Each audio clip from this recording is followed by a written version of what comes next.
Hi, my name is Sadun Peter Jawinga. I'm from Malawi. I'm a student at Shanghai International Studies University.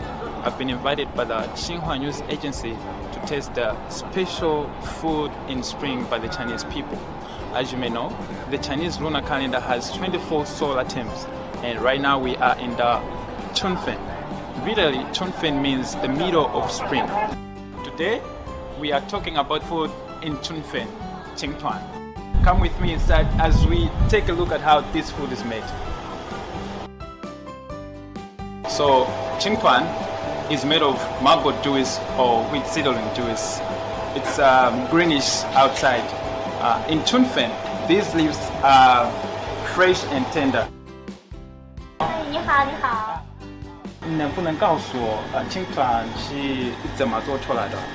这个就是最新鲜的麦苗，然后会把它打成汁水，打成汁水以后会跟面粉揉合在一起，做成一个Thuآn的外皮，做成一个面团。然后呢，我们会有包制馅心。对，就是麦苗汁。Smells good.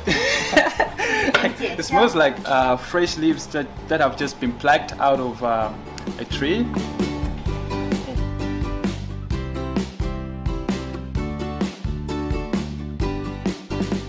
Thuآn is the color of spring. That is romantic, isn't it? Actually, Chinese people think eating Thuآn is beneficial for the health. This is the story of Chunfen. See you next time.